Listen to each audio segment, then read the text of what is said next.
چھوٹی سی عمر تھی حضرت فاطمہ کی جب حضرت خدیجہ وصال کر گئیں. تو کسی نے کہا فاطمہ سب سے پہلے گھر سے کب نکلنا ہوا؟ تو بخاری مسلم میں حدیث ہے، اللہ کے نبی نا بیت اللہ شریف کے سامنے سجدے میں تھے تو ابو جہل کو شرارت سوجی. شرارت، اس نے کچھ لوگوں سے کہا، عقبہ بن نبی معیط تھا، کچھ اور لوگ تھے، کہنے لگا میں ابھی رستے سے گزرا ہوں تو وہاں کسی نے اونٹ ذبح کیا ہے. تو اونٹ کی اوجڑی، آپ نے اوجڑی دیکھی ہے نا، جانور کی اوجڑی بڑی وزنی ہوتی ہے، اس میں گندگی ہوتی. اونٹ کی اوجڑی بڑی وزنی ہوتی تھی. کہنے لگا وہاں اونٹ کی اوجڑی پڑی ہے، وہ دیکھو نبی پاک معاذ اللہ سجدے میں ہے، تو معاذ اللہ ثم معاذ اللہ وہ اونٹ کی اوجڑی اٹھاؤ حضور کی گردن پہ رکھ دو.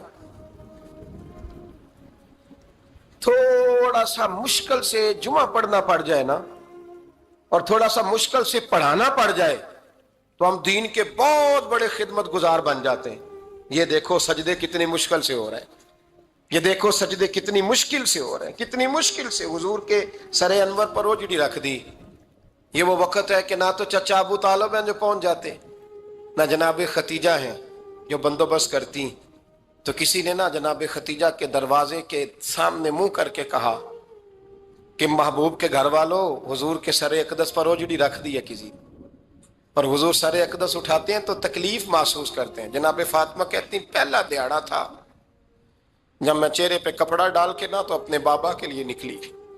فرماتی پہلا دن تھا، میں حرم کعبہ میں پہنچی، حضور کو سجدے میں دیکھا تو چھوٹے چھوٹے ہاتھوں سے میں نے اوجڑی نیچے گرائی.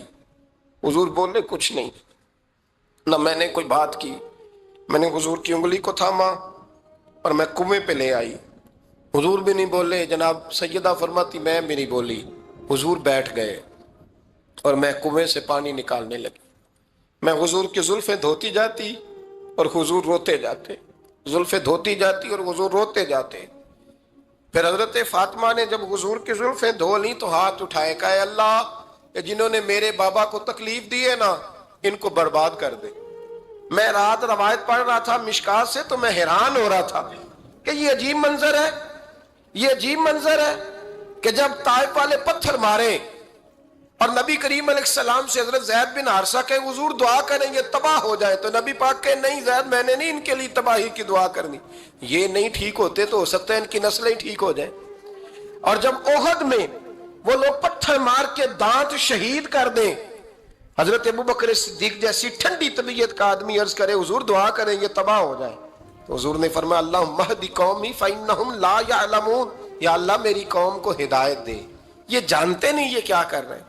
حضور نے کبھی بھی کسی کے لیے دعائے ضرر نہ فرمائی. لیکن آج یہ عجیب منظر ہے، شاید یہ واحد وہ وقت ہے کہ جناب فاطمہ الزہرا نے جب کہا نا کہ اے اللہ انہیں برباد کر دے جنہوں نے آج میرے والد کو تکلیف دی ہے، حضرت فاطمہ کی دعا سن کے تو حضور نے بھی ہاتھ اٹھائے، کہا اے اللہ جیسے میری بیٹی کہتی ہے نا ویسے ہی کر دے، اللہ کر دے انہیں برباد. فاطمہ جیسے کہتی ہے ویسے، اللہ کرے آپ کو سمجھ آئے میری بات کی کہ وہاں جہاں شدید تکلیف دی گئی وہاں حضور نے کسی کے لیے ایسی دعا، اور یہاں فرمایا اللہ جیسے فاطمہ کہتی ہے ویسے. اللہ اکبر. حضرت عبداللہ ابن مسعود کہتے ہیں کہ وہ دعا بھی میں نے سنی اور پھر میں نے ان سب لوگوں کو جن کے لیے جناب سیدہ نے دعا کی تھی ان سب کو پھر میں نے بدر میں کٹتے ہوئے بھی دیکھا، میں نے ان کی لاشوں پر گھوڑے چلتے ہوئے بھی دیکھے، پھر میں نے دیکھا کہ صحابہ انہیں گھسیٹ کر کنووں میں ڈال رہے تھے، میں غور سے دیکھ رہا تھا اور ان کے چہرے پہچان رہا تھا. تو مجھ سے کسی نے کہا عبداللہ تم کیا غور کر رہے ہو؟ تو میں نے کہا میں غور کر رہا ہوں یہ وہی ہیں سارے جن کے لیے سیدہ فاطمہ نے دعا کی تھی کہ یہ برباد ہو جائے، یہ وہی ہیں میرے رسول کریم علیہ السلام کی ہر تکلیف کو جناب فاطمہ نے اپنی تکلیف سمجھا، ہر تکلیف کو. حضرت فاطمہ الزہرا کا کمال یہ ہے کہ انہوں نے میرے محبوب کا دکھوں میں ساتھ دیا، حضور کی تکلیف پر وہ تکلیف میں آتی، پریشان ہوتی. یہاں سے بات چلی 4-5 سال عمر مبارک تھی. حضرت فاطمہ کی کل عمر 29 سال ہوئی ہے. حضور کی عادت مبارکہ تھی جب سفر پہ تشریف لے جاتے تھے تو سب سے آخر میں سیدہ فاطمہ کے گھر جاتے، واپس آتے تو سب سے پہلے سیدہ فاطمہ کے گھر جاتے.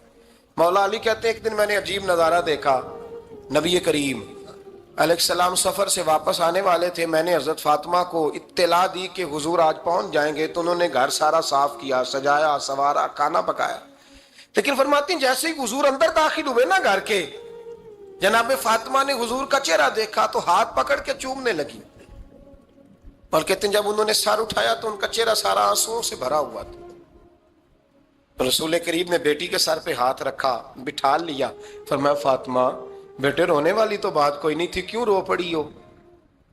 تو عرض کرنے لگی محبوبہ میں بچپن سے دیکھ رہی ہوں, محنت کرتے, جد و جہد کرتے, مشقت کرتے, یا رسول اللہ آج آپ آئے ہیں تو آپ کے چہرے پر تھکاوٹ کے آثار ہیں, حضور وجود تھکا ہوا ہے.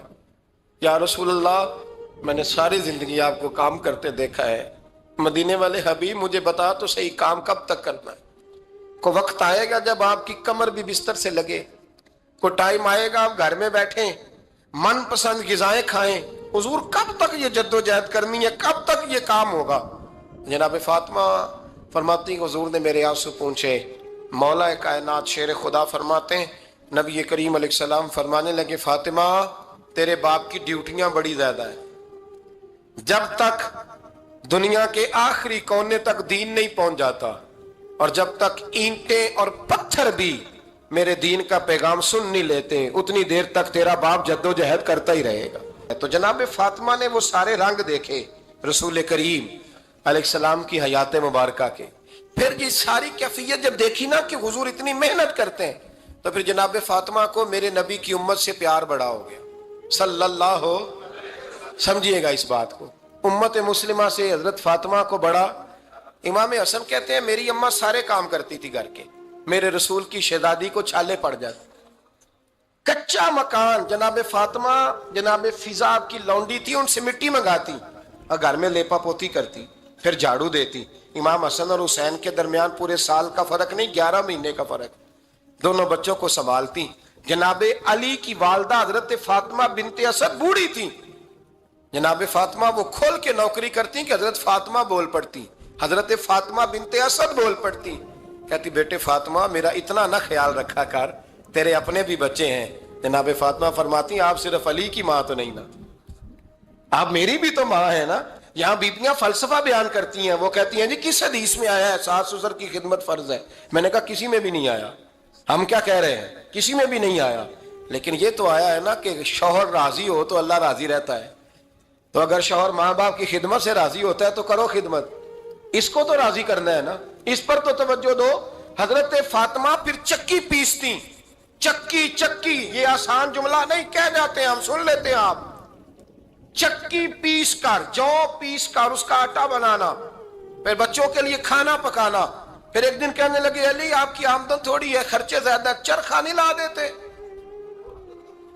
فاطمہ کیا کرو گی؟ فرمایا تھوڑا سا سود بنا لیا کروں گی, تم بیچ آیا کرنا. چلو میں تھوڑا ہاتھ بٹاؤں گی. یہ ساری ڈیوٹیاں کر کے حضرت حسن فرماتے ہیں پھر عزت والے رسول کی عزت والی بیٹی, پھر شانوں والے نبی کی شانوں والی بیٹی, پھر پاک محبوب کی پاک شہزادی, ساری ڈیوٹیاں کر کے رات کو مولا علی سے کہتی اگر آپ اجازت دیں تو اللہ کو راضی نہ کر لوں. حضرت علی فرماتے فاطمہ جیسے دل کرے. تو امام حسن کہتے ہیں پھر میری ماں مصلی بچھا لیتی, مصلی, اور پھر ساری رات وہ نماز پڑھتی, ساری رات.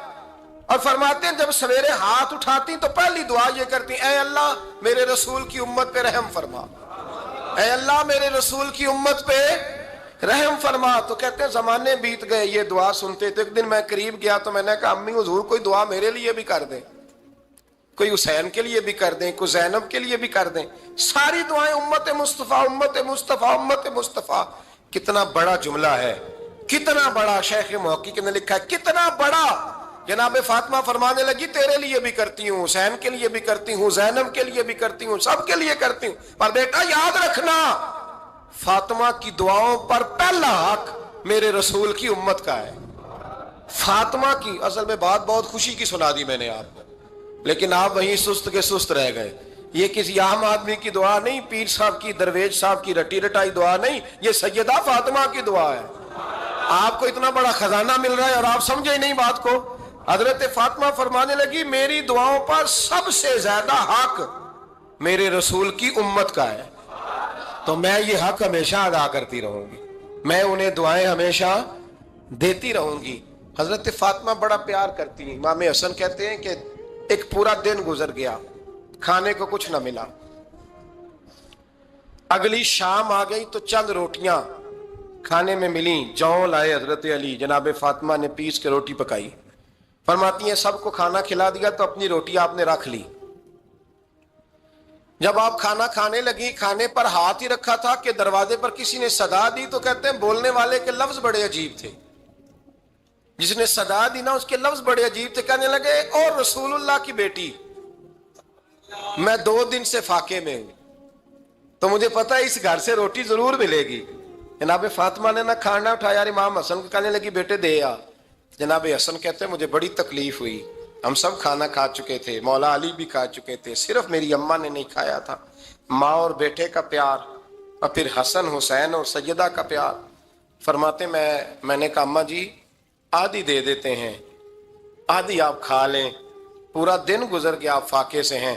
تو کہتے ہیں حضرت فاطمہ نے میرے سر پہ ہاتھ رکھا، پھر میرا ماتھا چوما، کہنے لگی بیٹا تو نے اس کی آواز نہیں نہ سنی جس نے صدا لگائی، اس نے نہ تو علی سے بات کی نہ تیرے ساتھ بات کی، اس نے تو کہا رسول اللہ کی بیٹی، تم نے صدا نہیں نہ سنی، اس کے لفظ کیا ہے، اس نے تو میرے ساتھ بات کی۔ اور پھر فرمایا بیٹے میں 1 دن سے فاقے میں ہوں، وہ 2 دن سے فاقے میں، میرا 1 دن گزارا اور ہو جائے امت کے ساتھ۔ ایک دن نا ایک نبی پاک کی بارگاہ میں شخص آیا، اس نے کلمہ پڑھا، قبیلہ بنو سلیم سے اس کا تعلق تھا۔ نبی کریم علیہ السلام نے اس کی مالی حالت پوچھی، تو عرض کرنے لگا یا رسول اللہ صلی اللہ علیہ وسلم میرے قبیلے میں 3000 لوگ ہیں اور سب سے غریب میں ہی ہوں۔ نبی کریم صلی اللہ تعالی علیہ وسلم نے فرمایا اس کی مدد کرو بھائی۔ حضرت سعد بن عبادہ اٹھے تو انہوں نے نا اس کو کہا کہ میری اونٹنی باہر کھڑی ہے تو یہاں سے اٹھ کے چل، میں اونٹنی تجھے دیتا ہوں۔ مولا علی شیر خدا اسی وقت اٹھے اور آپ نے اپنے سر سے امامہ شریف اتارا، فرمایا میں نے کل ہی خریدا ہے، یہ میں تمہیں تحفے میں دیتا ہوں۔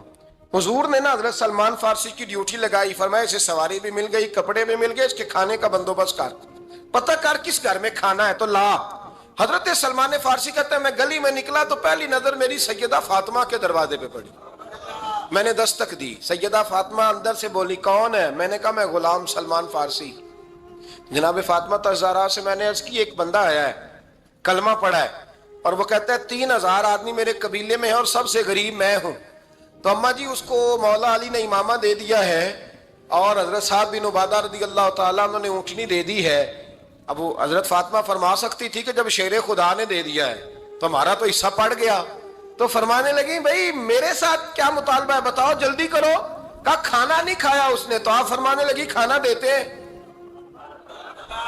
حضرت سلمان فارسی کہنے لگے اماں جی کھانے میں کیا ہے؟ تو کہنے لگی کچھ بھی نہیں، 3 دن ہو گئے حسن حسین نے روٹی نہیں کھائی، پر بڑا کچھ ہے میں دیتی ہوں۔ کہتے میں سوچ میں پڑ گیا کہ انہوں نے 3 دن سے نہیں کھایا، پھر بھی بڑا کچھ ہے، پھر بھی ہم نے نا جو کھایا ہے اور باقی کا سالن فریج میں رکھا ہے، پرسوں والا بھی فریز ہوا پڑا ہے، شام کی سبزی آ گئی۔ کسی نے پوچھا حال کیا؟ کہتا سب سے غریب میں ہی ہوں، بڑا ماڑا بندہ ہوں، رو پڑیں گے پریشان۔ کہا بچوں نے 3 دن سے روٹی نہیں کھائی، پر سلمان بڑا دیا ہے میرے اللہ نے، بڑا کچھ ہے۔ تو کہا اماں جی پھر کرنا کیا ہے؟ فرمایا تو ٹھہر دا میں بتاتی ہوں۔ کمبل پڑا تھا، بسترا سمجھ لیں، موٹا اوڑھنے کا، کھدر کا، حضرت فاطمہ جلدی سے لائیں، فرمانے لگے یہ پکڑو اور دیر نہ کرنا، یہ ہماری گلی کے کونے پہ نا 2-4 گھر چھوڑ کے تو ایک یہودی ہے، اس کا نام شمعون ہے، وہ اس طرح کی چیزیں گروی رکھ کے یا خرید کے نا تو پیسے بھی دے دیتا ہے، جوں بھی دے دیتا ہے، گندم بھی دے دیتا ہے، سرکہ اور کھجوریں بھی، اسے دے آ، اور وہ جو سامان دینا وہ میرے پاس لا، اور لا کے مجھے دے تاکہ میں جلدی سے اس آدمی کے لیے بندوبست کروں۔ پتہ نہیں بیچارہ کتنے دنوں کا بھوکا ہے، پتہ نہیں بیچارہ کتنے، اپنے بچوں نے 3 دن سے روٹی نہیں کھائی، لا نہ ذرا۔ حضرت سلمان فارسی کہتے ہیں میں نے تھوڑا توقف کیا کہ میں آپ کا بستر لے جاؤں، یہ کمبل لے جاؤں، تو فرمانے لگی حکم ہے میرا، وہ جانا پڑے گا۔ جناب سلمان فارسی کہتے ہیں میں شمعون یہودی کے پاس گیا، میں نے کہا یہ کمبل لو، چاہے تو نگد پیسے دے دو، سامان خرید لیتے ہیں، اور چاہے تو اناج، جوں، سرکہ، کھجوریں جو تمہارے پاس ہے دے دو۔ وہ کہنے لگا یہ کس کا ہے؟ بڑا شاندار ہے، بڑا خوشبو والا ہے۔ تو کہا یہ مولا علی کے گھر سے آیا ہے، پاک بی بی نے دیا ہے،